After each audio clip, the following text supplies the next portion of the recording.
இன்றைக்கு தியானத்திற்காக வெளிப்படுத்தின விசேஷம் முதலாவது அதிகாரம்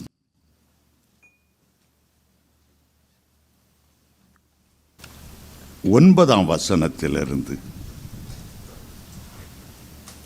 11ஆம் வசனம் வரையிலும் நான் வாசிக்கிறேன்.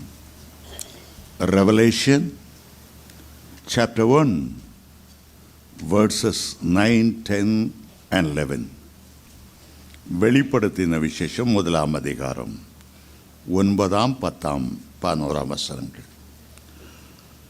உங்கள் சகோதரனும் இயேசுவி கிறிஸ்துவின் நிமித்தம் வருகிற உபத்திரவத்திற்கும் அவருடைய ராஜ்யத்துக்கும் அவருடைய பொறுமைக்கும் உங்கள் உடன் பங்காளனுமாயிருக்கிற யோவானாகிய நான் வேத வசனத்தின் நிமித்தமும் இயேசு கிறிஸ்துவை பற்றிய சாட்சி நிமித்தமும் பத்மு என்னும் தீவிலே இருந்தேன். கர்த்தருடைய நாளில் ஆவிக்குள்ளானேன். அப்பொழுது எனக்கு பின்னாலே எக்காள சத்தம் போன்ற பெரிதான ஒரு சத்தத்தை கேட்டேன். அது நான் அல்பாவும் ஒமேகாவும் முந்தினவரும் பிந்தினவருமாய் இருக்கிறேன். நீ காண்கிறதை ஒரு புத்தகத்தில் எழுதி ஆசியாவில் இருக்கிற எபேசு, சிமிர்னா, பெர்கமு, தியத்தீரா, சர்தை, பிலதெல்பியா, லவோதிக்கியா என்னும் பட்டணத்தில் உள்ள 7 சபைகளுக்கும் அனுப்பு என்று விளங்கினது. இன்றைக்கு உங்களுடைய மத்தியிலே ஆவிக்குள்ளாவது எப்படி? ஆவிக்குள்ளாவது எப்படி? கொலோசியர் எழுந்த நிருபத்தில் அப்போஸ்தலனாகிய பவுல் 3ஆம் அதிகாரத்திலே சொல்லுகிறார். முதல் வசனத்திலே, நீங்கள் கிறிஸ்துவுடனே கூட எழுந்ததுண்டானால், ரட்சிக்கப்பட்டு அபிஷேகம் பெற்றது உண்டானால், கிறிஸ்து இயேசு எப்படி பிதாவினுடைய வலது பார்சத்தில் இருக்கிற மேலானவைகளை நாடினாரோ அதுபோல நீங்களும் ஆவிக்குரிய உன்னதமான அனுபவங்களை நாடுங்கள். ஏராளமான ஆவிக்குரிய அனுபவங்கள் வேதத்தில் சொல்லப்பட்டிருக்கிறது. யாக்கோபு ஒரு ஏணியை கண்டது போல ஒவ்வொரு படியாயும் முன்னேற முன்னேற முன்னேற அநேக ஆவிக்குரிய அனுபவங்களை கர்த்தர் நமக்கு வைத்திருக்கிறார். வெறும் மனம் திரும்புதலோடு வாழ்க்கையை முடித்து விடாதிருங்கள். வெறும் ரட்சிப்போடு நின்று விடாதிருங்கள். ஆவியின் வரங்களை பெறுங்கள். ஆவியின் கனிகளை பெறுங்கள். நிறைய அனுபவங்கள். கண்ணீரின் ஆவியை குறித்து நான் பிரசங்கித்திருக்கிறேன். இயேசு பெருமூச்சு விட்டதை குறித்து பிரசங்கித்திருக்கிறேன். ஆனந்த தைல அபிஷேகத்தை குறித்து பிரசங்கித்திருக்கிறேன். வல்லமையான அபிஷேகத்தினால இயேசு அபிஷேகம் பண்ணப்பட்டார் என்று அப்போஸ்தலர் 10:38 அந்த வல்லமையான அபிஷேகத்தினாலே பிசாசுகளை துரத்துகிறதும் நோய்களை குணமாக்குறதும் நன்மை செய்கிறவருமாய் சுற்றி திரிந்தார் என்று வேத வசனம் சொல்லுகிறது. எவ்வளவோ ஆவிக்குரிய அனுபவங்கள் எவ்வளவுக்கு எவ்வளவு நீங்கள் வாஞ்சிக்கிறீர்களோ விரும்புகிறீர்களோ அதற்கு ஏற்ற விதத்திலே கர்த்தர் ஆசீர்வதிப்பார். யோசுவா ஒரு சாதாரண மனுஷனாய் நின்று 110 வருடங்கள் உயிரோடு வாழ்ந்தாலும் கோடி கோடி வருடங்கள் வானத்தில் சுழன்று கொண்டிருக்கிற சூரியனுக்கு கட்டளையிட்டு அசையாம நில்லு, சந்திரனே தரித்து நில்லு. யோசுவா 10:12 வாசிக்கிறோம். ஒரு பகல் முழுவதும் சூரியன் அசையாமல் நின்றது என்று வேதம் சொல்லுகிறது. எலியா நம்மை போல பாடுள்ள மனுஷனாய் இருந்தாலும் கருத்தாய் ஜெபம் பண்ண 3 வருடம் மழை பெய்யவில்லை. அதுக்கு பிறகு ஜெபம் பண்ணும்போது மழை பெய்தது. அதற்கு முன்பாக மரித்தவர்கள் ஒருவரும் உயிரோடு எழுந்திருக்கவில்லை. ஆனால் எலியா சாரிபாத்தும் விதவையின் மகனை உயிரோடு எழுப்பினார். அவர் ஜெபம் பண்ணும்போது வானத்திலிருந்து அக்கினி இறங்கி வந்தது. ஒரே ஜெபத்தினாலே கர்மேல் பர்வதத்தில் பெரிய அசைவு. பாகால் தீர்க்கதரிசிகள் வெட்டி கொல்லப்பட்டார்கள். அருமையான அனுபவங்களை வேதம் முழுவதிலும் வாசிக்கிறோம். கை கட்டி சும்மா இருந்தால் அனுபவங்கள் கிடையாது. இயேசு கடலின் மேல் நடந்து வருவதை படகில் இருந்த எல்லா சிஷ்யர்களும் பார்த்தாலும் கூட ஒரே ஒருவர் அந்த அனுபவம் தனக்கும் வேண்டும் என்று பேதுரு ஆண்டவரிடத்தில் கேட்டார். நீரையானால் நான் இந்த கடல் மேல் நடந்து வர எனக்கு உத்தரவாக வேண்டும்.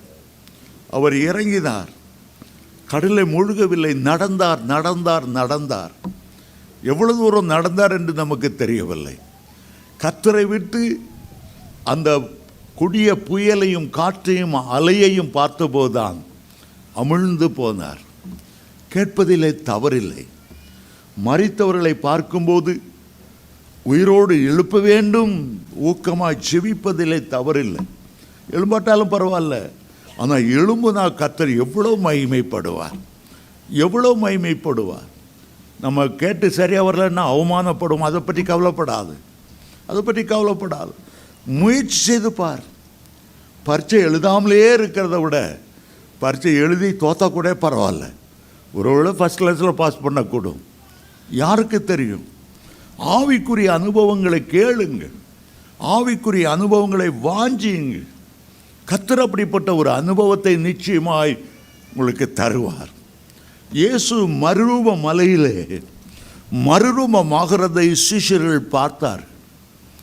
ஆவிக்குள்ளாகி அவருடைய முகம் சூரியனைப் போல பிரகாசித்ததை பார்த்தார்கள்.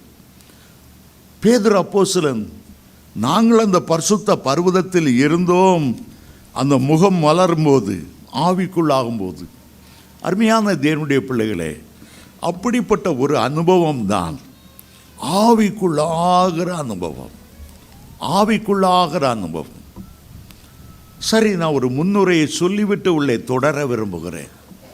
இயேசுவுக்கு 12 சீஷர்கள். அவர் இரவு முழுவதும் ஜெபம் பண்ணி 12 பேரை தெரிந்து கொண்டார் என்று லூக்கா 6:11-12 வாசிக்கிறோம். அந்த 12 பேரிலே இயேசு பரலோகத்துக்கு எடுத்துக்கொண்ட பின்பு ஒரு சிஷ்யன் யாக்கோபு ஏரோதால் பட்டயத்தால் கொல்லப்பட்டார். ஒரு யூதாஸ் காரியோத் நாண்டு கொண்டு மரித்தான். மீதி 10 பேர் உண்டு. 9 பேர் இரத்த சாட்சிகளாய் மரித்தார்கள், சரித்திரத்தில் வாசிக்கிறோம். ஆனால் ஒரே ஒரு சிஷ்யன் அப்போஸ்தலனாகிய யோவான் மட்டும் மரணத்தை காணவே இல்லை. எந்த சரித்திர புத்தகத்திலும் யோவான் எங்கே போனார், எப்படி மரித்தார், ஒன்றும் தெரியாது. இந்தியாவில் கூட சாது சுந்தர் சிங் எங்கே மரித்தார், எப்படி மரித்தார், இன்று வரைக்கும் யாருக்கும் தெரியாது. சில தேவனுடைய ரகசியங்கள் வேதத்தில் எழுதப்பட்டிருக்கிறது. அப்போஸ்தலனாகிய யோவான் ஆண்டவருக்கு பிரியமான ஒரு சீஷன். யோவான் தன்னை பற்றி எழுதும்போதெல்லாம் அந்த யோவான் சுவிசேஷத்தில் ஒரு முறை கூட யோவான் என்ற அந்த பெயரை எழுதவே இல்லை. இயேசுவுக்கு அன்பான சிஷ்யன், இயேசுவின் மார்பிலே சார்ந்து கொண்டிருந்த சிஷ்யன் என்றுதான் அவர் எழுதுகிறார். அவர் சாதாரணமானவர் தான். கலிலேயா கடலிலே 3000 மீன்பிடி படகுகள் இருக்கும்போது அவரும் படிப்பறிவில்லாத ஒரு படகுகளை மீன்பிடித்து கொண்டிருந்தவர் தான். இயேசுவினுடைய சிஷ்யனாய் மாறினார். பிறகு அவருடைய அப்போஸ்தலனாய் மாறினார். ஆண்டவருடைய இருதயத்துக்கு ஏற்ற 3 பேரை ஆண்டவர் தெரிந்து கொண்ட போது பேதுரு, யாக்கோபு, யோவான், இந்த 3 பேர் தான் எவிருவின் மகளை உயிரோடு எழுப்பும்போது போனவர்கள். இந்த 3 பேர் தான் மறுரூப மலையில் இருந்தவர்கள். இந்த 3 பேரோடு தான் ஆண்டவர் தன்னுடைய இருதயத்தை பகிர்ந்து கொண்டு கெத்செமனே தோட்டத்தில் செபித்தது அந்த 3 பேர் தான். அதில் யோவான் ரொம்ப விசேஷமானவர். சிலுவையின் அடிவாரம் வரைக்கும் சென்ற வேறு ஒரு சிஷ்யனையும் பார்க்கவே முடியாது. சிலுவை காட்சிகளை எந்த பயமும் இல்லாமல், யூதர்கள் என்ன செய்வார்களோ, ரோமர் என்ன செய்வார்களோ, தன்னுடைய உயிரையும் பொருட்படுத்தாமல் அந்த சிலுவையின் கடைசி பரியந்தம் நின்றார். ஆகவேதான் ஆண்டவராய் இயேசு தன்னுடைய தாயை யாரிடத்தில் ஒப்புவிப்பது, அந்த 12 சீஷர்கள் இருந்த போதிலும் அதிலே யோவானுடைய கையில் தாயை முழுவதுமாய் ஒப்புவித்தார். அதற்கு பிறகு அவருடைய தாய் மரித்த பின்பு அப்போஸ்தலன் யோவான் எபேசு பட்டணத்துக்கு சென்று அங்கு பல சபைகளை கண்காணித்து கொண்டு வந்தார். எபேசுக்கு பிஷப்பாய் இருந்தார் என்று சொல்லப்படுகிறது. அதன் பின்பு சபையிலே பயங்கர விதமான உபத்திரம் உண்டாயிற்று.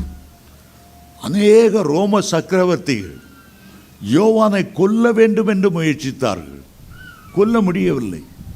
சரித்திரம் சொல்லுகிறது, கொதிக்கிற எண்ணெய், அந்த எண்ணெய் கொப்பரையில் அவரை உயிரோடு தள்ளினாலும் அழகாய் தண்ணீரில் நீச்சல் அடித்து வெளியே வருவது போல அந்த எண்ணெய் கொப்பரை அவ்வளோ பெரிதாய் சூடாக்கப்பட்டு மற்றவங்களெல்லாம் கருவாடு பொரிக்கிற மாதிரி பொரித்து எடுத்தாலும் அப்போஸ்தலனாகிய யோவான் நீந்தி ஒழுங்காய் வெளியே வந்தார். டொமினிஷன் என்ற ரோம சக்கரவர்த்தி இவரை எவ்வளவு பாடுபடுத்தினாலும் நீந்தி வந்து விடுகிறார், பிழைத்து கொண்டு வந்து விடுகிறார் என்று கிபி 93ஆம் ஆண்டு அவரை பத்மு என்று சின்ன தீவுக்கு நாடு கடத்தினார்கள். பத்மு தீவு ஒரு சின்ன தீவு, 30 கிலோமீட்டர் சுற்றளவு. குறுக்க போனால் 10 மைல், அவ்வளவுதான். எரிமலையினால் பாறைகள் நிறைந்த ஒரு இடம். அங்கே அப்போஸ்தலன் யோவானுக்கு ஒரு வேலை கொடுத்தார். 90 வயதிலே பழமாகிவிட்ட நிலைமையில் அந்த கற்களை வெட்டி எடுக்கணும், சதுரமாய் செதுக்கணும், கப்பலிலே அதை ஏற்றணும். ரோமாபுரிக்கு கட்டடம் கட்டுவதற்காக அவைகள் அனுப்பப்படும். எப்பொழுதாவது தான் கொஞ்சம் தண்ணீர், உணவு பத்மு தீவுக்கு வரும். பசி, பட்டினி, ஒரு மரம் செடி கொடி இல்லாத எல்லாம் எரிமலை சாம்பலாய் நிறைந்த இடத்துல அவரை இதுதானே உன்னுடைய முடிவு என்று தள்ளினார்கள். 18 மாதங்கள் அந்த பத்மு தீவிலே அவர் சிறை வைக்கப்பட்டார். 18 மாதங்களுக்கு பிறகு டொமிஷன் என்ற அந்த ரோம சக்கரவர்த்தி மரித்து நிர்மா என்ற ஒரு சக்கரவர்த்தி வந்தபோது இந்த அப்போஸ்தலன் யோவான் மேல் பரிதாபம் கொண்டு அவரை அங்கே இருந்து விடுதலையாக்கினார். பத்மு தீவில் தங்கியிருந்த அந்த 18 மாதங்கள் நமக்கும் ஒரு பொற்காலம், அப்போஸ்தலனாகிய யோவானுக்கும் ஒரு பொற்காலம். ஒரு நாள் ஒரு ஓய்வு நாள் வந்தது. ஒரு நாள் கர்த்தருடைய நாள், ஞாயிற்றுக்கிழமை வந்தது. அவருடைய உள்ளம் கர்த்தருடைய பிள்ளைகளோடு ஆராதிக்க ஏங்கினது. அவர் ஏங்கினார். ஆண்டவரே, பூமியில் இருந்தபோது வாரந்தோறும் நான் ஆலயத்துக்கு போவேன், சிஷ்யர்களோடு விசுவாசிகளோடு நான் அந்த ஆராதனையில் பங்கு பெறுவேன். அந்த மகிமையான ஆலயத்தில் நீர் நிரம்பி வழியை செய்வீர், என்னுடைய உள்ளத்தையெல்லாம் நிரப்பும். இப்போது நான் தனிமையாக இருக்கிறேனே, ஆலயத்துக்கு செல்ல முடியவில்லை. தாகத்தோடு இருந்தபோது வேதம் சொல்லுகிறது, கர்த்தருடைய நாளில் நான் ஆவிக்குள்ளானேன். அவர் சபையினுடைய ஆராதனையிலே பங்கு கொள்ள விரும்பினார். ஆனால் கர்த்தர் அவரை ஆவிக்குள்ளாக்கி பரலோக ஆராதனையை அவருக்கு வெளிப்படுத்த சித்தமானார். வெளிப்படுத்தின விசேஷத்தில் மட்டும் 4 முறை அவர் பரலோகத்துக்கு எடுத்துக்கொள்ளப்பட்டது. முதலில் அவர் தேவனை தரிசித்தார், அவருடைய சிங்காசனத்தை தரிசித்தார். 24 மூப்பர்கள், 4 ஜீவன்கள், சிங்காசனத்துக்கு முன்பாக 7 அக்கினி தீபங்கள் எரிந்து கொண்டிருக்கிறதை, சிங்காசனத்துக்கு முன்னால் ஒரு கண்ணாடி கடல் இருக்கிறதை, அந்த சிங்காசனத்தை சுற்றிலும் ஒரு வானவில் இருக்கிறதை அவர் கண்டார். இன்னும் போக போக போக நீங்கள் வாசிப்பீர்கள் என்றால் 7 சபைகளுக்கு கர்த்தர் கொடுக்கிற தூதுக்களை எழுதினார். அதற்கு பிறகு எப்படி அந்திக்கிறிஸ்துடைய காலம் இருக்கும், எப்படி 7 முத்திரைகளை உடைப்பார்கள், 7 கோப கலசங்கள் எப்படி பூமியிலே ஊற்றப்படும், 7 தேவதூதர்கள் எப்படி எக்காலத்தை ஊதுவார்கள். பாதாளத்தின் காட்சியை கண்டார், நித்தியத்தின் பாதாள காட்சியை கண்டார். பரலோகத்தில் இருக்கிற பல பகுதிகளை, புதிய எருசலேமை கண்டார். மணவாளனுக்காய் அலங்கரிக்கப்பட்ட மணவாட்டியை போல இருந்த எண்ணில்லாத அற்புதமான, இதுவரையிலும் இவருக்கு வெளிப்படுத்தாத அவ்வளவு காரியங்களை அந்த யோவான் மேல் அன்பு வைத்து அன்புள்ள சிஷ்யனுக்கு அதை வெளிப்படுத்தினார். நீங்களும் ஆண்டவரை முழு இருதயத்தோடு, முழு ஆத்மாவோடு, முழு பலத்தோடு அன்பு கூறும்போது உங்களுக்கும் அந்த வெளிப்பாட்டு வரங்களை தருவார். கர்த்தருடைய ஆலயத்துக்கு போவோம் வாருங்கள் என்று சொன்னபோது நான் மகிழ்ச்சியாய் இருந்தேன் என்று தாவீது சொல்லுகிறார். பல முறை அவர் சவுலினால் தேடப்பட்ட போது சபை ஆராதனையிலே பங்கு பெற முடியவில்லை. தேவனுடைய பண்டிகை ஆசரிக்கிற தேவ ஜனங்களோட பாடி பாடி பாடி எருசலேம் தேவாலயத்துக்கு போகிறதை அனுபவிக்க முடியவில்லை. அவர் காடுகளில் குகைகளில் ஒளிந்து கிடக்கும்போது கர்த்தரை ஆராதிக்கிற நாளை நினைத்து அவர் எண்ணி ஏங்கினார். அவர் எழுதுகிறார், மானானது நீரோடைய வாஞ்சித்து கதறுகிறது போல என் ஆத்துமா தேவனை, ஜீவனுள்ள தேவனையே வாஞ்சித்து கதறுகிறது. நான் எப்பொழுது அவருடைய சன்னிதானத்துக்கு வருவேன். அந்த ஓய்வு நாள் எல்லாம் ஆண்டவரை ஆராய்த்தை நினைக்கிறார். தூரத்திலிருந்து, சிறு மலையிலிருந்து, குழிமறியிலிருந்து அவரை நான் தேடுகிறேன். என்னுடைய உள்ளத்தின் ஆழம் 42:7 சொல்லுகிறார், ஆழம் ஆழத்தை நோக்கி கூப்பிடுகிறது. மனிதனுடைய உள்ளத்தின் ஆழம், தேவனுடைய ஆழம் என்ன? அதுதான் அவருடைய மகிமை, அதுதான் அவருடைய பிரசன்னம், அதுதான் அவர் ஆலயத்தில் எழுந்தருளி இருக்கிற ஒரு கிருபை. என் உள்ளத்தின் ஆழம், அந்த வாஞ்சி, அந்த ஏக்கம், அந்த எதிர்பார்ப்பு, என் ஆண்டவர் மேலே அந்த 42ஆம் சங்கீதம் முழுவதையும் வாசிக்கும் போது தேவனுடைய மக்கள் மத்தியில் எருசலேமில் ஆலயத்தில் பங்கு கொள்ள முடியாமல் தூரத்தில் இருக்கும்போது எவ்வளவு ஆலயத்தின் மேல் அவர் ஏங்கினார் என்பதைத்தான் 42ஆம் சங்கீதத்தில் நாம் வாசிக்கிறோம். அருமையான தேவனுடைய பிள்ளைகளே, இன்றைக்கு உங்களுடைய வாழ்க்கையில் யோவானை போல அவருடைய மார்பிலை சார்ந்திருக்க, அவருடைய அன்பினால் நிரம்பி இருக்க, ஆவியில ததும்பின, ஆவியில நிரம்பி இருக்கிற அந்த அனுபவங்களை தேடும்போது ஆவிக்குரிய அனுபவங்களை கர்த்தர் நமக்கு தருவார். கர்த்தருடைய நாளில் நான் ஆவிக்குள்ளானேன். பழைய ஏற்பாட்டிலே ஓய்வு நாள் இருந்தது, அது சனிக்கிழமை. ஏன் ஓய்வு நாளை ஆண்டவர் ஏற்படுத்தினார்? இஸ்ரவேல் 430 வருடங்கள் எகிப்தில் அடிமையாக இருந்தார்கள். அவளுக்கு லீவே கிடையாது, தேவனை தேட நேரமே கிடையாது. ஓய்வில்லாமல் உழைத்தார்கள். செங்கலை சுட வேண்டியது, அதற்காக வைக்கோலை தேடி அலைய வேண்டியது, சரியாக வேலையை செய்யலைன்னா ஆளோட்டுகளினால், சவுக்களினால் அடிக்கப்படுவது, தொய்ந்து போயிருந்தார்கள். 430 வருஷம் லீவே இல்லாதனால விடுதலை ஆக்கி கொண்டு வந்த பிறகு 7ஆம் நாளை அவர்களுக்கு ஓய்வு நாளாய் மாற்றினார். 7ஆம் நாள் சனிக்கிழமை என்பது இஸ்ரவேலருக்கு கொடுக்கப்பட்ட ஒரு நித்தியமான கட்டளை. ஆனால் புறஜாதி மக்களுக்கு அது கொடுக்கப்படவில்லை. அவர்கள் அடிமைகளாக இருந்ததை நிமித்தம், ஓய்வில்லாமல் உழைத்ததை நிமித்தம் அவர்களுக்கு அந்த ஓய்வு நாள் கொடுக்கப்பட்டது. அந்த சனிக்கிழமை மாறி ஞாயிற்றுக்கிழமையாய் மாறினது. சூரியனை தடுத்து நிறுத்தும்போது 23 மணி நேரம் 40 நிமிடங்கள் யோசுவா அந்த சூரியனை தடுத்து நிறுத்தி வைத்திருந்தார். மீதி 40 நிமிடங்கள் 10 பாகை பின்னிட்டு திரும்ப வேண்டும் என்று எசேக்கியா ராஜா சுகமான பிறகு ஆண்டவரிடத்தில் கேட்டதை மீதி 40 நிமிடங்கள் அந்த 10 சாகை திரும்பும்படி செய்ததினாலே முன்பு ஓய்வு நாளாய் இருந்தது. கிறிஸ்துக்கு முன்னால் 1425ஆம் ஆண்டு முந்தி சனிக்கிழமை அதே நாள் ஞாயிற்றுக்கிழமையாய் மாற்றப்பட்டது. இன்றைக்கு அது ஓய்வு நாள்காரர்களுக்கு தெரியவில்லை, செவன்த் டே அட்வென்டிஸ்டுக்கு தெரியவில்லை. அவங்க அந்த நாளை முக்கியத்துவப்படுத்தாங்க. இயேசு அற்புதம் செய்யும் போதெல்லாம் அவர் ஓய்வு நாளில் பார்த்து செய்த உடனே அவர்களுக்கு கோபம் வந்தது. 18 வருடம் கூனியாய் இருந்தவள் ஓய்வு நாளில் தான் ஆண்டவர் குணமாக்கினார். சூம்பின கையுடையவன் தேவ ஆலயத்துக்கு வந்தபோது ஓய்வு நாளில் தான் அவனை குணமாக்கினார். அதனால கோபம் கொண்டு இயேசுவை சிலுவையில் அறைந்தவர்களை ஒரு கூட்டத்தார் இந்த செவன்த் டே அட்வென்டிஸ்ட் அறியாமையினால் அதை செய்தார்கள்.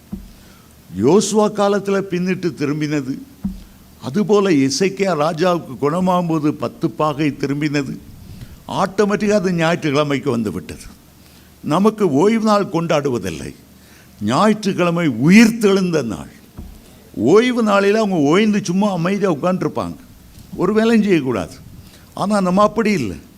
இது கர்த்தர் உயிர்த்தெழுந்த வல்லமையை கொண்டாடுகிறோம். உயிர்த்தெழுந்த அபிஷேகம் நம்ம மேலே இறங்கும்படி தேவனுடைய ஆலயத்துக்கு நாம் வருகிறோம். இது மனமகிழ்ச்சியின் ஒரு நாளாக இருக்கிறது. ஆகவே பழைய ஏற்பாட்டில் அது ஓய்வு நாள், புதிய ஏற்பாட்டில் அது உயிர்த்தெழுந்த நாள், மனமகிழ்ச்சி நாள், ஆராதிக்கிற ஒரு நாள். பழைய சபை கூடுதல் எல்லாம் ஓய்வு நாளில் தான் கூடி வந்தார்கள், ஓய்வு நாளில் தான் அப்பம் பிட்டார்கள். ஆகவே சிலுவைக்கு பிறகு அந்த ஓய்வு நாள் மாற்றப்பட்டது. யூதர்கள் அதை ஆசரிக்கட்டும் பரவாயில்லை, இஸ்ரவேலர் ஆசரிக்கட்டும் பரவாயில்ல, அதை பற்றி நமக்கு கவலை இல்லை. ஆனால் அந்த பயங்கரமான நுகத்தடி புறஜாதியாரான நமக்கு கொடுக்கப்பட்டது அல்ல. இன்னைக்கு நிறைய பேர் அதை வச்சு ஜனங்கள்கிட்ட பேசுவாங்க, ஓய்வு நாள் தான் ஆசரிக்கணும், ஓய்வு நாள் நீ ஆசரிக்கணும் ஆசரி. எங்களுக்கு நாங்கள் அடிமையாக இருந்ததில்லை, எய்த்தில் அடிமையாக இருந்ததில்லை, புறஜாதியாருக்கு ஓய்வு நாள் கொடுக்கப்படவில்லை. எங்களுக்கு கொடுக்கப்பட்டதெல்லாம் உயிர்த்தெழுந்த நாள். ஹல்லேலூயா.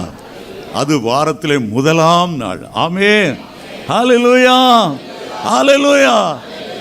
ஏன் பைபிளில் பார்க்கலையா? இயேசு 6 நாளில் எல்லாம் உண்டாக்கிட்டு 7ஆம் நாளில் ஓய்ந்திருந்தார். ஓகே, ஆனால் மனுஷனுக்கு அது 7ஆம் நாள் அல்ல, மனுஷனுக்கு அது முதலாம் நாள். அதுதான் முதல் நாள். ஆண்டவருக்கு அது 7ஆம் நாள். ஆனால் தேவ பிள்ளைகளுக்கு 6ஆம் நாளில் தான் அவங்களே சிருஷ்டிக்கப்பட்டது. 7ஆம் நாளில் கர்த்தர் நம்மோடு ஓய்ந்திருந்தார். நமக்கு அது முதலாம் நாள். ஆகவே வாரத்தில் முதல் நாளை நாம் கர்த்தருக்கு கொடுக்கிறோம். தேவ சமூகத்தில் வந்து நம்மை ஆண்டவரை ஆவியோடு உண்மையோடு ஆராதிக்கிறோம். எத்தனை மகிழ்ச்சி! ரிச்சர்ட் உம்பிராண்ட் என்ற போதகர் 14 வருடங்கள் கர்த்தருடைய மேல் வைத்த அன்பின் நிமித்தம் இரத்த சாட்சியாய் நிற்க வேண்டியது இருந்தது. சாக விடாமல் ஒரு முறை அவர் சொல்லுகிறார், ஆழமான பாதாளத்துக்குள்ளே அவரை போட்டு வைத்தார். எந்த சூரிய வெளிச்சமும் கிடையாது, ஒரு தனிமையான ஒரு பள்ளம். எப்போதாயிலும் மேலேருந்து ஒரு ஹாஃப் பிரெட்டு விழும். எப்போமாவது ஒரு தடவை பாட்டிலில் தண்ணி கீழே போடுவாங்க, அதில் தான் குடிச்சிக்கணும். பாத்ரூம் போனால் அதுதான் கழுவிக்கணும், குளிக்கலாம் தண்ணி கிடையாது. ஆனால் அவர் சொல்லுகிறார், எனக்கு எந்த மாதம் வருகிறது, எந்த நாள் வருகிறது, இன்றைக்கி எத்தனாம் தேதி ஒன்றும் எனக்கு தெரியாது. பல மாதங்கள் அந்த குழியில் இருந்தாலும் ஒரு நாள் வரும்போது இது ஞாயிற்றுக்கிழமை என்று புரிந்து கொள்ளுவேன், ஆராதனை நாள் என்று புரிந்து கொள்ளுவேன். ஏன் தெரியுமா? உலகம் இருக்கிற தேவனுடைய பிள்ளைகள் எல்லாம் கர்த்தரை ஆராதிக்கும் போது என்னுடைய உள்ளம் மகிழ்ந்து மகிழ்ந்து களி கூர்ந்து கொண்டிருக்கும். எல்லா பாடுகளையும் சவுக்கடிகளையும் அனுபவிக்கும் போது அவ்வளோ சந்தோஷமாக இருக்கும். உலகத்தார் அந்த சந்தோஷமாய் கர்த்தரை ஆராதிக்கிறதுனால நான் உடனே புரிந்து கொள்ளுவேன். ஏன் இனம் புரியாத ஒரு சந்தோஷம் என்னை நிரப்பி கொண்டிருக்கிறது? இன்றைக்கு தான் உலகத்துக்கு உயிர்த்தெழுந்த நாள், வாரத்தின் முதல் நாள். எல்லாரும் ஆராதிக்கும் போது அவ்வளோ சந்தோஷமாக இருக்கும். அவர் சொன்னார், வாரம் முழுவதும் கிறிஸ்தவர்கள் அப்படி ஆலயத்தில் கூடி ஆராதித்தால் மாதம் முழுவதும் இந்த படுகுழியிலே தேவ பிரசன்னத்தை நான் அனுபவிப்பேனே என்று சொன்னார். அருமையான தேவனுடைய பிள்ளைகளே, ஒருபோதும் இந்த உயிர்த்தெழுந்த நாளில் உங்கள் சொந்த காரியத்தை செய்யாதுங்க. இந்த நாள் கர்த்தருடைய ஆலயத்துக்கு வாருங்க. வீட்டில் இருந்தாலும் பிள்ளைகளோட பாடி துதிங்க, ஜெபம் பண்ணுங்க. அந்த நாட்களில் போய் கல்யாணம் காட்சி அதுக்குன்னு ஓடிட்டுருக்காங்க. இது கர்த்தருடைய நாள். பரிசுத்தமாய் ஆராதனையோடு நான் அதை அனுசரிக்க வேண்டும். சரி, கர்த்தருடைய ஆவிக்குள்ளாவது எப்படி? ஆவிக்குள்ளாவது எப்படி? மாம்சத்தில் இருக்கிறோம். ஆவிக்குள்ளாவது எப்படி? நாம் மரணத்துக்கு பிறகு முழுக்க முழுக்க ஆவிக்குள்ளாகும். ஆவில் தான் வாழும். கர்த்தருடைய வருகைக்கு பிறகு முழுக்க முழுக்க ஆவில தான் வாழும். 3 விதமான உலகங்களை ஆண்டவர் சிருஷ்டித்தார். மேலே பரலோகம், நான் வாழ்கிற உலகம் பூலோகம், பூமி கீழே பாதாள உலகம். மாம்சமும் இரத்தமும் இந்த பூமியில் தானே இருக்கிறது. பரலோகத்தை மாம்சமும் இரத்தமும் சுதந்திரிக்காது என்று 1 கொரிந்தியர் 15:50 வாசிக்கிறோம். பாதாள உலகத்தில் இருப்பதும் அவ்வளவும் ஆவிகள் தான். சாத்தானும் ஒரு ஆவி, பிசாசுகள் ஒரு ஆவி, வானமண்டலத்திலும் பொல்லாத ஆவிகளின் சேனைகள் இருக்கிறது. பரலோகம் முழுவதும் நல்ல தேவனுடைய ஆவியினாலே நல்ல தேவது அவரெல்லாம் ஆவியில் இருக்கிறார்கள். நம்ம கொஞ்ச காலமே இந்த பூமியிலே மாம்சத்தில் இருக்கிறோம், நாம் ஆவியில் இல்லை. ஆனால் என்றைக்கு நீங்கள் மறுபடியும் பிறந்தீர்களோ, தேவனுடைய பிள்ளைகளாகி விட்டீர்களோ, மாம்சத்தில் இருக்கிற ஒரு காலமும் இருக்கிறது, ஆவிலே சஞ்சரிக்கக்கூடிய ஒரு நேரமும் இருக்கிறது. யோசித்து பாருங்கள். கடலுக்குள்ள மீன் இருக்கு, அது கடலுக்குள்ள தான் வாழ முடியாது. ஒரு மீனை தூக்கி கொண்டு வெளியே கொண்டு வந்து வாங்க, துடிக்கும், வெளியே அதால் வாழ முடியாது. இங்கே சுவாசிக்காதால முடியாது. தண்ணிக்குள்ளே இருக்கிற ஆக்சிஜனை தான் சுவாசிக்குமே தவிர வெளியில் உள்ள ஆக்சிஜனை சுவாசிக்க முடியாது. தண்ணியிலிருந்து தூக்கி போட்டது போல அது தத்தளிக்கும். அதுபோல தான் இந்த பூமியில் மாம்சத்தின் இரத்தத்தோடு தான் வாழுகிறோம். மீனால் வெளியே வாழ முடியாது, ஓகே. ஆனால் ஒரு தவளையை பாருங்கள், தண்ணியிலையும் வாழும், மீன்லேயும் வாழும், தண்ணியிலையும் வாழும், தரையிலையும் வாழும். நண்டை பாருங்கள், ஆமையை பாருங்கள், தண்ணியிலையும் வாழும், நீரிலும் வாழும். அதுபோல் ரட்சிக்கப்பட்டு அபிஷேகம் பெற்ற தேவனுடைய பிள்ளைகள் பூமியில் வாழ தெரியணும். நீங்கள் கிறிஸ்துவோடு கூட எழுந்தது உண்டானால் ஆவிலும் நீங்கள் கடந்து போக உங்களால் முடியும். 3 விதமான ஆவிக்குள்ளாகுதலை குறித்து வேதம் சொல்லுகிறது. ஒன்றை யோசித்து கொள்ளுங்க. நம்முடைய தேவன் ஆவியாய் இருக்கிறவர். யோவான் 4:24 வாசிக்கிறோம். தேவன் ஆவியாய் இருக்கிறார். அவரை தொழுது கொள்ளுகிறவர்கள் எப்படி தொழுது கொள்ள வேண்டுமாம்? ஆவியோடும் உண்மையோடும் அவரை தொழுது கொள்ள வேண்டும். அப்போஸ்தலனாகிய பவுல் சொல்லுகிறார், நான் விண்ணப்பம் பண்ணுகிறேன், ஆவியோடு விண்ணப்பம் பண்ணுகிறேன், கருத்தோடு விண்ணப்பம் பண்ணுகிறேன். நான் பாடுகிறேன், ஆவியோடும் பாடுகிறேன், உண்மையோடும் பாடுகிறேன், கருத்தோடும் பாடுகிறேன் என்று 1 கொரிந்தியர் 14:15 சொன்னார். ரட்சிக்கப்பட்ட தேவனுடைய பிள்ளைகளுக்கு ஆவிக்குள்ளாவது எளிதான ஒரு காரியம். கர்த்தர் அதை வாக்கு பண்ணியிருக்கிறார். இந்த மாம்சத்தை நாம் ஒடுக்கும்போது ஆவி நம்மிலே வெளியாகும்.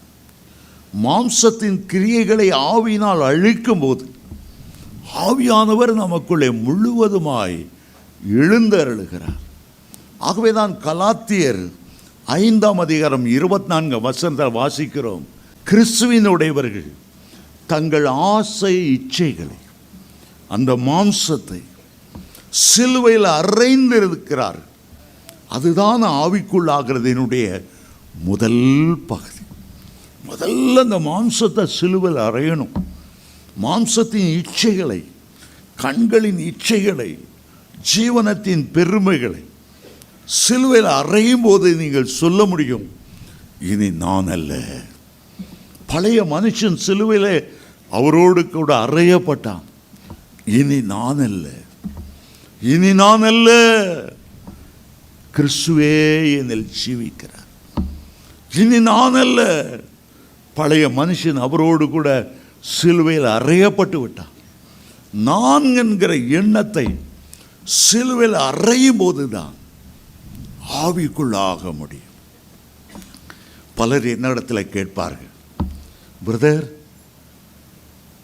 நீங்க பரலோகத்தை பார்த்துருக்கீங்களா? பிரதர் நரகத்தில் போய் நீங்க பார்த்துருக்கீங்களா? பிரதர் உங்க ஆவிக்குரிய அனுபவம் என்ன? நான் சொல்லுகிறது உண்டு.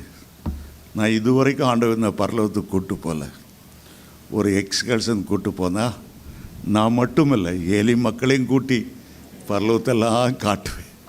ஆனால் ஆண்டவர் இந்த எக்ஸ்கர்ஷன் கூட்டு போனதில்லை. நான் நரகத்தையும் பார்த்ததில்லை, பாதாளத்தையும் பார்த்ததில்லை. ஆனால் எனக்கு ஒரு அனுபவம் நேரிட்டது, ரொம்ப ஆச்சரியமான ஒரு அனுபவம். இலங்கையிலே மட்டக்குழி என்கிற இடத்துல ஒரு மீட்டிங் பேசிக்கொண்டு இருந்தேன். அது வாலிபர்களுக்காக ஒரு இரவு நேரத்தில் நடத்தப்பட்ட ஒரு கூட்டம். உண்மையிலேயே என்ன நடக்க போகிறது என்று எனக்கு தெரியவில்லை. இந்த வாலிபர்கள் ஆண்டவர் மேலே அன்பு வைத்து ஒரு ராத்திரியில் எல்லாரும் கூடி வந்தார்கள். பெரிய ஹால், கொஞ்சம் பேர் வாலிபர் தான், ஒரு 30 பேர் தான் இருப்பார்கள்.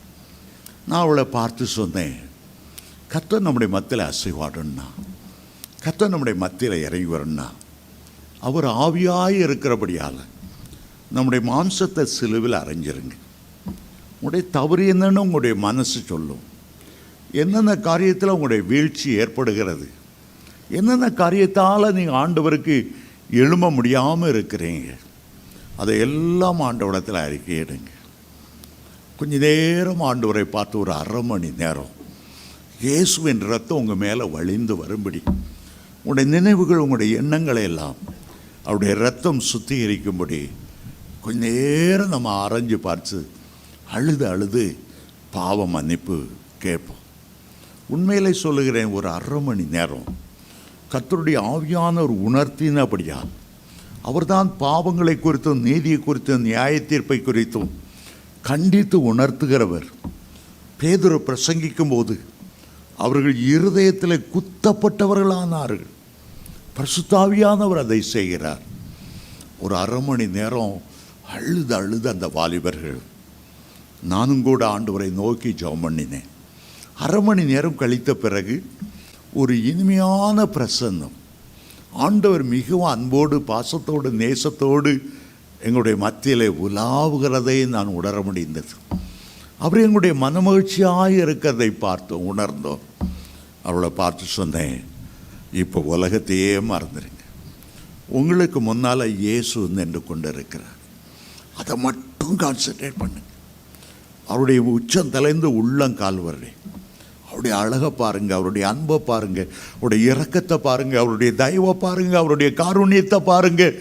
அவர் கையை பிடித்து ஸ்தோத்திரம் இயேசுநாதா, எல்லாருக்கும் தெரிந்த பாட்டு, உமக்கென்றும் ஸ்தோத்திரம் இயேசுநாதா, அதை ஆவியோடு உண்மையோடு நாம் அதை பாடுவோம் சொல்லி அந்த பாட்டை ஆரம்பித்தேன். நான் எல்லாத்தையும் மறந்துட்டேன். முன்னால் யூத்துக்கு பேசிகிட்டு இருக்கேங்கிற மறந்துட்டேன். ஆண்டவருடைய கையை பிடித்தேன். ஆண்டவருடைய உள்ளத்தை பொங்க செய்தார். சிறு வயதிலிருந்து ஆண்டவர் எனக்கு பாராட்டின கிருபைகளை நான் எண்ணினேன். வாலிப வயதிலே என் கால் சறுக்கும்போது அவருடைய கிருபை என்னை தாங்கினதை உணர்ந்தேன். அவருடைய கிருபை எண்ணி எண்ணி நேராக அவரை பார்த்து முகத்துக்கு நேராய், அவருடைய கண்களுக்கு நேராக என் கண்களை திருப்பி ஸ்தோத்திரம் இயேசுநாதான் பாட ஆரம்பித்தேன். உலகத்தையே மறந்துட்டேன். ஒரு அரை மணி நேரம் பாடியிருப்பேன். ஒரு அற்புதமான காரியம் எனக்கு நேரிட்டது. என்னுடைய சரீரத்தினுடைய வெயிட் எல்லாம் குறைந்து கொண்டு வருகிறதை பார்த்தேன். அப்போ ஒரு 100 கிலோ இருந்திருப்பேன்னு நினைக்கிறேன். பார்க்கிறேன் 90 கிலோ போல, பிறகு 80, பிறகு 70. என்னுடைய எடை குறைந்து கொண்டே வந்தது. ஆண்டவருடைய அன்பு மட்டும் நிரப்பி கொண்டே இருந்தது. அப்படியே பாடிக்கொண்டு அதே பாட்டு, உமக்கென்று சோத்திரம் இயேசுநாதா, உணர்ந்து உணர்ந்து ரசித்து ருசித்து ஆண்டவர் செய்த நன்மைகளை நினைத்து ஆண்டவருடைய அன்பினால், அந்த ரோமர் 5:5 தேவனுடைய அன்பு பரிசுத்த ஆவியினாலே நமக்குள்ளே ஊற்றப்பட்டு இருக்கிறது. திடீரென்று பார்க்கிற என் எடை ஜீரோவாய் மாறினது. எப்படி ஒரு பஞ்சி, எப்படி ஒரு பறவையினுடைய இறகு அப்படியே காட்டிலே பறப்பது போல என்னுடைய ஆவி என்னுடைய சரீரத்திலிருந்து வெளியே வந்தது. தரையில் என் சரீரம் கீழே கிடக்கிறது. அப்போதான் ஆவிக்குள்ளாகிற அனுபவம் என்ன என்று பார்க்க முடிந்தது. அது என்னை உயர்த்தி உயர்த்தி கொண்டு போனது. சூரியனுக்கு அப்பால், சந்திரனுக்கு அப்பால், மிக உயரத்தில் என்னை தூக்கி கொண்டு போனது. நான் அந்த மகிழ்ச்சியினாலே ஆண்டவருடைய மார்பில் அப்படியே சாய்ந்து கொண்டேன். எபேசியர் 2:6 வாசிக்கிறோம். கிறிஸ்துவுடனே கூட அவர் நம்மை எழுப்பி உன்னதங்களிலே அவரோடு கூட உலாவும்படி செய்தார் என்ற அந்த வசனம் எனக்கு ஞாபகம் வந்தது. எவ்வளோ நேரம் ஆண்டவருடைய அன்பினால் நிரம்பினோ தெரியவில்லை. அது மகா பெரிய உன்னதம். அது பரலோகம் அல்ல. நான் உண்டு, ஆண்டவர் உண்டு, ஆண்டவர் உண்டு, நான் உண்டு, வேற ஒன்றுமே இல்லாத கிறிஸ்துவோடு தனித்திருக்கிற ஒரு உன்னதமான அனுபவம். எவ்வளோ நேரம் அவ்வளோ அந்த அனுபவம் எனக்கு நேரிட்டதோ தெரியவில்லை. ஆனால் ரொம்ப ஆச்சரியம் என்னென்றால், எனக்கு ஏற்பட்ட அதே ஆவியின் அனுபவம் அங்கே இருந்த 30 வாலிபர்களுக்குள்ளும் ஏற்பட்டது. ஒரு ஏறக்குறைய 2 மணி நேரம் 3 மணி நேரம் ஆவிக்குள்ளாகி முழுக்க முழுக்க ஆண்டவர் அப்படியே என்ஜாய் பண்ணி கொண்டு அப்படியே அவரை ரசித்து ருசித்து மகிழ்ந்து கொண்டிருக்கிற ஒரு அனுபவம். திடீரென்று ஏதோ ஒரு சத்தம் கேட்டு நான் கண்களை விழித்தேன். அப்போதான் தெரிந்தது என்னுடைய சரீரம் பூமியிலிருந்து எழும்புவதை. அந்த 30 பேரும் எனக்கு முன்னால் தான் ஜெபம் பண்ணுறதுக்கு நின்று கொண்டிருந்தாங்க. இப்போ அந்த 30 பேரும் அந்த பெரிய ஹாலில், ஒரு பையன் அந்த பக்கத்தில், இன்னொருத்தன் அந்த மூலையில் சோத்திரம் இயேசுநாதான்னு அவங்க அப்படி மகிழ்ந்து எல்லாரும் முகமும் அவ்வளோ பிரகாசமாக இருந்தது. உண்மையில் அந்த வாழ்க்கையில் அந்த அனுபவம் என்னால் மறக்கவே முடியாது. ஆவிக்குரிய அனுபவங்களை ஆண்டவர் எல்லாருக்கும் கொடுப்பதில்லை. தாகமுள்ளவர்களுக்கு தான் கொடுக்கிறார். 55:1 சொல்லுகிறார், ஓ தாகமாயிருக்கிறவர்களே எல்லாரும் என்னிடத்தில் வாருங்கள். ஏன் ஆண்டவர் தாவீதுக்கு அவ்வளவு அனுபவங்களை கொடுத்தார்? ஏன் யாக்கோபுக்கு அவ்வளவு அனுபவங்களை கொடுத்தார்? ஆண்டவர் மேலே ஒரு தாகம், ஆண்டவருடைய ஆசீர்வாதத்தை பெற வேண்டும் என்ற ஒரு தாகம். இரவு முழுவதும் கர்த்தருடைய பாதத்தை பிடித்து கொண்டு, நீர் என்னை ஆசீர்வதிக்காமல் நான் உம்மை விடுவதில்லை என்ற ஒரு தாகம் அவர்களுக்குள்ளே இருந்தது. வேதத்தின் கடைசி பக்கத்தில் கூட வெளிப்படுத்தல் 22:17 அங்கே கர்த்தர் சொல்லுகிறார், ஆவியும் மணவாட்டியும் வா என்கிறார்கள். ஆவிக்குரிய அனுபவங்களை பெற வா என்கிறார்கள், வா என்கிறார்கள். கேட்கிறவனும் வா என்பானாக, கேட்கிறவனும் வா என்பானாக. அருமையான தேவனுடைய பிள்ளைகளே, அப்போஸ்தலனாகிய பவுலுக்கு 4 வித அனுபவங்களை அவர் கொடுத்தார். 4 இடங்களில் அவரை ஆவிக்குள்ளாக்கினார். வெளிப்படுத்தல் 1:10 கர்த்தருடைய நாளில் ஆவிக்குள்ளானேன். 4:1-2 இங்கே வா என்கிற சத்தம் என கேட்கப்பட்டது. நான் ஆவிக்குள்ளானேன், ஆவிக்குள்ளானேன். அப்படி பார்த்தீங்கன்னா 4 முறை அவர் ஆவிக்குள்ளானார். பரலோக 4 தரிசனங்களை வெளிப்படுத்தின விசேஷம் முழுவதும் ஆவிக்குள்ளாகி அப்போஸ்தலனாகிய பவுல் பெற்ற 4 அனுபவங்களை நீங்கள் பார்க்கலாம். இன்றைக்கு நேரம் குறைவாக இருக்கிறது.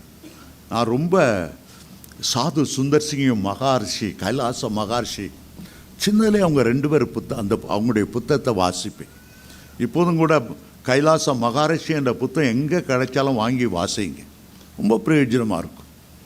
எகிப்து தேசத்தில் ஒரு முஸ்லீம் இருந்தார். ஆண்டவர் அவரை ரட்சித்தார், அபிஷேகம் பெற்றார். அவருடைய வாஞ்சை என்ன? ஆண்டவரே உம்முடைய வருகை பரிந்தோம், நான் திறப்பின் வாசலை நின்று உலகத்துக்காக ஊழியக்காரர்களுக்காக நான் ஜெபிப்பேன். எகிப்தில் பிறந்த அந்த முஸ்லீமை ஆண்டவர் ரட்சித்தார்.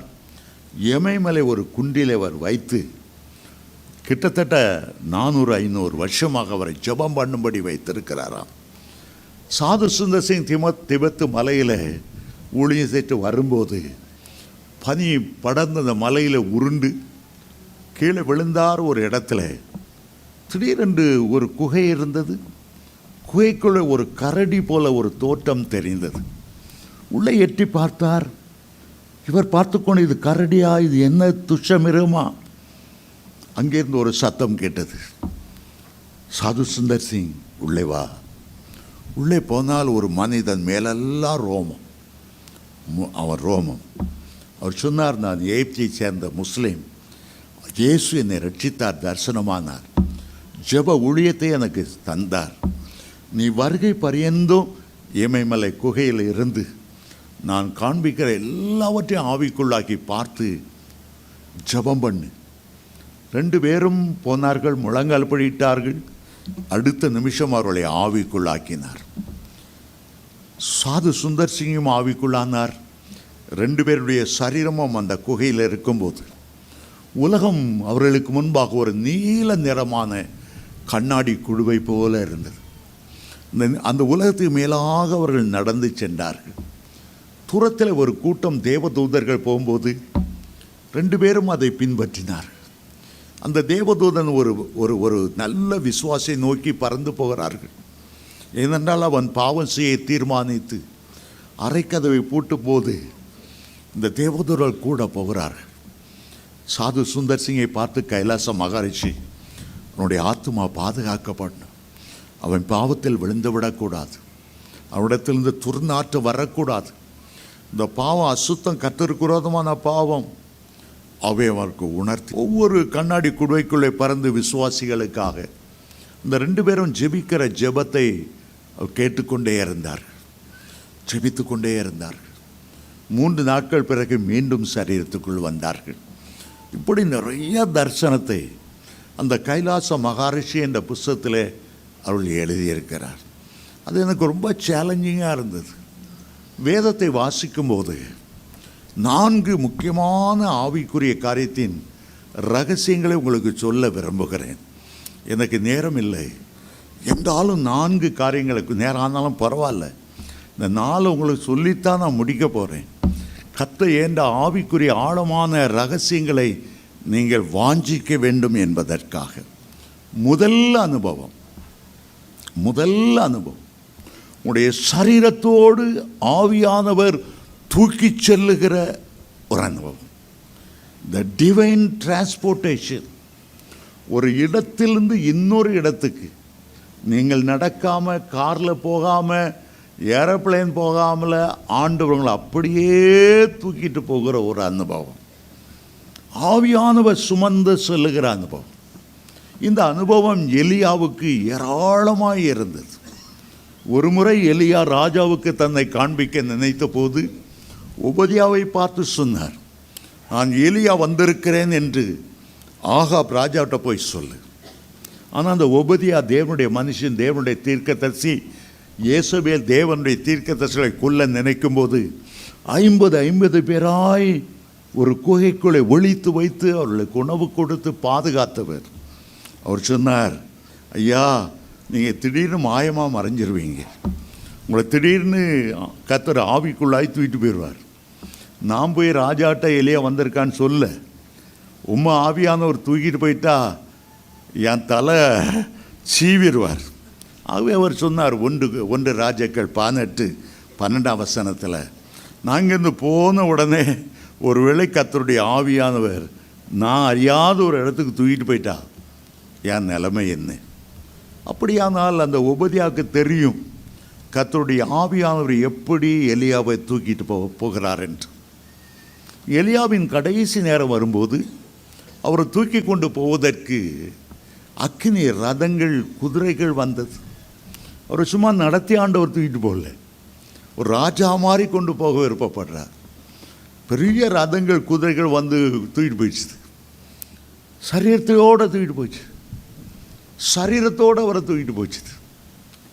கடைசியில் எலிசா கீழேன்னு கத்துறார், ஐயா, என் தகப்பனே, இஸ்ரவேலுக்கு ரதமும் குதிரை வீரருமாய் இருந்தவரே. அப்புறம் அவரை காணல.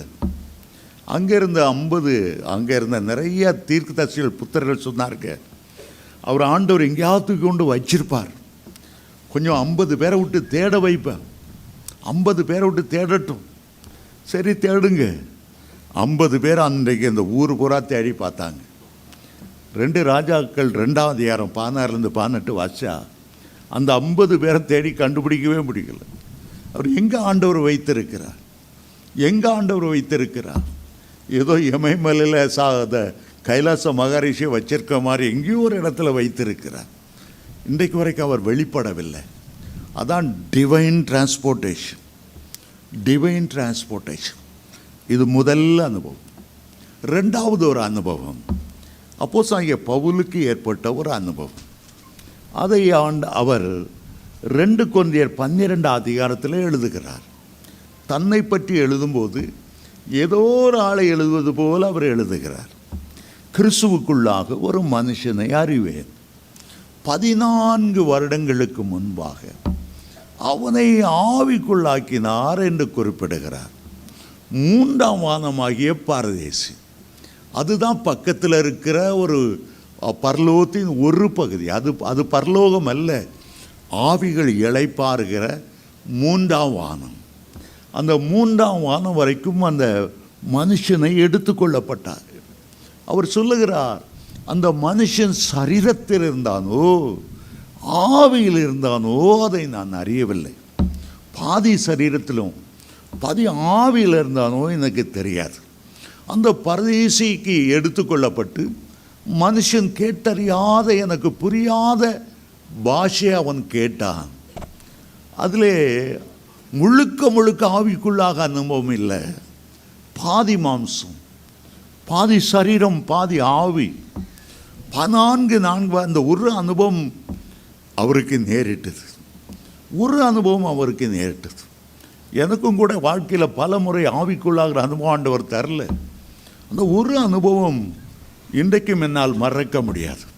அப்போஸ்தலனாகிய பவுல் 3ஆம் வானம் வரைக்கும் எடுத்துக்கொள்ளப்பட்ட ஒரு அனுபவம். இது 2வது அனுபவம். 3வது ஒரு அனுபவம், அப்போஸ்தலனாகிய பவுல் பத்மோ தீவில் இருக்கும்போது அவரை ஆவிக்குள்ளாக்கி முழுவதுமாய் சரீரத்தை கீழே வைத்துவிட்டு ஆவியானவரே முழுவதுமாய் நிரப்பி அந்த ஆவியில் அவர் எடுத்துக்கொள்ளப்பட்டது 3வது அனுபவம். அதில் தான் அவ்வளவு காட்சிகளை பார்த்தார். 4வது இன்னொரு அனுபவம் உண்டு. மத்தேயு 7:2 வாசிக்கும் போது, லூக்கா 9:29 வாசிக்கும் போது, இயேசு சீஷர்களை மறுரூப மலைக்கு அழைத்து கொண்டு போனார். அந்த உயர்ந்த மலையிலே அவர் ஜெபம் பண்ணும்போது ஒரு ஆவிக்குள்ளாகிற ஒரு அனுபவம், முகம் சூரியனை போல பிரகாசிக்கிற ஒரு அனுபவம், வஸ்திரம் எந்த வண்ணானாலும் வெளுக்க முடியாதபடி அவ்வளோ பிரகாசிக்கிற ஒரு அனுபவம். அவர் ஆவிக்குள்ளாகும்போது எத்தனையோ 100 வருடங்களுக்கு முன்பாக, 1000 வருடத்துக்கு முன்பாக மரித்த மோசே, அவரை ஆண்டவர் தாமே அடக்கம் பண்ணி இருந்தாராம். அவர் அங்கே வந்தார். நியாயப்பிரமாணத்துக்கு அடையாளமாக மோசே வந்தார். இன்னொரு பக்கத்தில் மரிக்காமல் மாம்ச சரீரத்தோடு பரலோகத்துக்கு எடுத்துக்கொள்ளப்பட்ட எலியா அங்கே வந்தார். இயேசுவோடு சம்பாஷித்தார்கள். அந்த மறுரூபமாக்கப்பட்ட ஆவிக்குள்ளாகிற அனுபவத்தை பார்த்த உடனே சிஷ்யர்கள் அப்படியே தொப்பென்று கீழே விழுந்தார்கள். உணர்வு இல்லை. கனனித்தின் ஆவினால் பிடிக்கப்பட்டது போல என்ன நடக்கிறது என்று தெரியவில்லை. அந்த காட்சியை ஆண்டவர் அவர்களுக்கு கொடுத்தார்.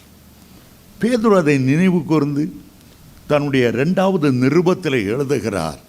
1ஆம் அதிகாரம் 17-18, அப்போது நாங்கள் அவரோடு கூட அந்த பரிசுத்த பர்வதத்திலே நாங்கள் இருந்தோம், அந்த உயர்ந்த மலை மேல் இருந்தோம். அங்கே வானத்திலிருந்து ஒரு சத்தம் உண்டாகி, இவர் என்னுடைய நேசகுமார், இவ்வளவு பிரியமாயிரு. எவ்வளோ ஒரு அருமையான அனுபவம்.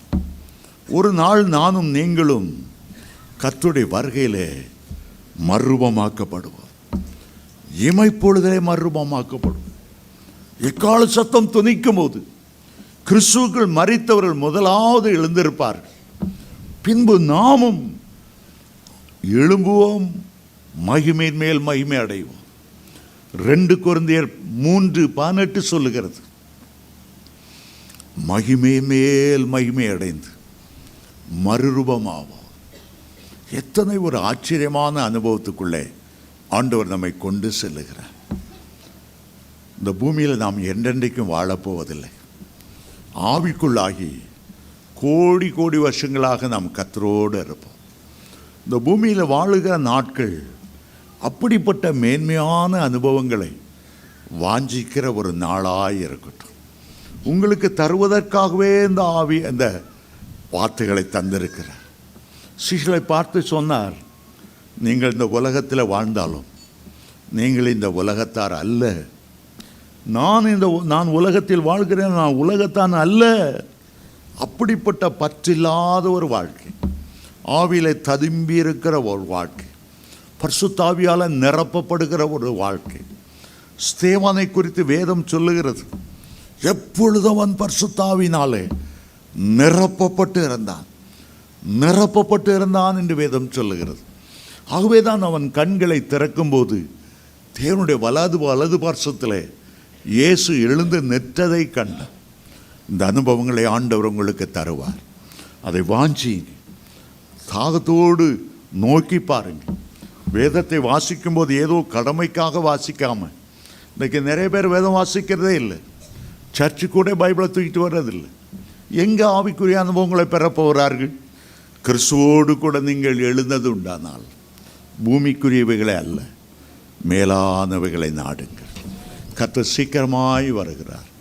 அவரை முகமுகமாய் சந்திக்கிற நாட்கள் நெருங்கி வந்திருக்கிறது.